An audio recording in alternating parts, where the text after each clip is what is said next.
तुलसीबाई कदम. बीड जिल्ह्याच्या खेडेगावातल्या लाल मातीच्या रस्त्यावर एक लहानशी झोपडी उभी होती.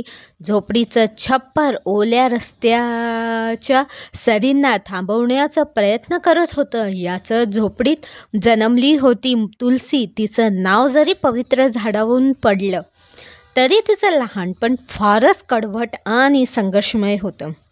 तिच्या वडिलांना 4 एकर कोरडवाहू शेत आणि 2 म्हशी होत्या. आई दिवसभर शेतात राबत असे आणि रात्रीचं नांगरलेल्या हातांनी मुलांना झोपवत असे. घरात 2 भावंडं, त्यात तुळशी मोठी. वयाच्या 8व्या वर्षीच तुळशीने कामाला सुरुवात केली. शाळा होती गावाच्या दुसऱ्या टोकाला, पण तिच्या वाटेवर वह्या नसत. हातात असायच्या कुंडा पाण्यासाठी. तिचं मन मात्र वेगळंच होतं. तिला शिकायचं होतं. लहानशा झोपडीत बसून जळणाऱ्या दिव्याखाली ती जुनी वह्यांची पानं चाळायची, अक्षर रेखाटायची. एका दिवशी शाळेच्या शिक्षक नानासाहेब तिला पाहून थांबले. मुलगी हुशार आहे, अभ्यासाला द्या. पण वडील म्हणले, मुलगी शिकून काय करणार, शेवटी परक्याच्याच घरातच जाणार. तुळशीनं मनाशी ठरवलं, मी शिकणार. ती शाळेत जायला लागली. काम करून पुस्तकं विकत घेतली. दिवसभर उन्हात काम, संध्याकाळी अभ्यास. 10वीच्या निकालात ती तालुक्यात पहिली आली. पण तिथेच तिचा प्रवास संपला नाही. तिला कॉलेजमध्ये जायचं होतं, पण गावात कोणाचाही पाठबळ नव्हतं.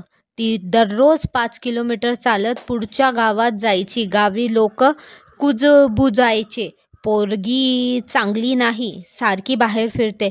पण आईने तिला थोपवून धरलं, जाऊ दे, लोकांचं ऐकू नको, शिक. शिकत शिकत तुळशीने BA पूर्ण केलं. नंतर BEd करून ती शिक्षिका झाली. पहिली नोकरी होती एका डोंगराळ भागातल्या शाळेत, जिथे मुलं शाळेत येतच नव्हती. शाळा मोडकळीस आलेली, पायाखाली चिखल, वर्गा कोळसाचं धूर. पण तुळशीनं हार मानली नाही. तिनं गावकऱ्यांना एकत्र केलं. शाळा आपली आहे, आपल्याला घडवायचं आपलं भविष्य. आणि सुरू झालं परिवर्तन. शाळेला रंग लावला गेला.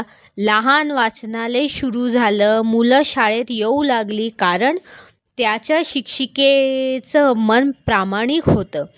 तिथेच तिनं लक्षात घेतलं, मुलं शिकतात, पण त्यांच्या आईचं काय. गावातल्या स्त्रिया अजूनही सावकाराकडे अवलंबून अशिक्षित. तिने महिला मंडळ सुरू केलं. सुरुवातीला केवळ 4 बाया आल्या, पण हळूहळू गावातील विधवा, एकल महिलाही यायला लागल्या. तुलसीनं त्यांना शिकवलं स्वयंपाकघराच्या पलीकडचं जग, अन्न प्रक्रिया, शिवणकाम, फळ प्रक्रिया यांचं प्रशिक्षण दिलं. बायकांनी स्वतःचा व्यवसाय सुरू केला. गावात आता घराघरातून चटणी, लोणचं, तिखा, पापड बनवले जायचे आणि शहरात विकले जायचे. गावात बदल झाला. आता मुलीही शाळेत यायला लागल्या. बायकांनी नवऱ्याबरोबर खांद्याला खांदा लावून काम करायला सुरुवात केली. एक दिवस जिल्हा परिषदेच्या अधिकाऱ्यांनी गावात येऊन पाहणी केली आणि आश्चर्यचकित झाले. तुळशीबाईला जिजाऊ महिला प्रेरणा पुरस्कार मिळाला. नंतर ती अनेक गावामध्ये जाऊन व्याख्यान द्यायला लागली. शाळांमध्ये तिचे उदाहरण दिले जाऊ लागले, तुलसीसारखी बना. एका दिवशी एक पत्रकार तिच्या घरी आला. चहा घेत घेत तो म्हणाला, तुळशीबाई, तुम्ही इतकं सगळं केलं, पण सगळ्यात मोठा आनंद कशात होता.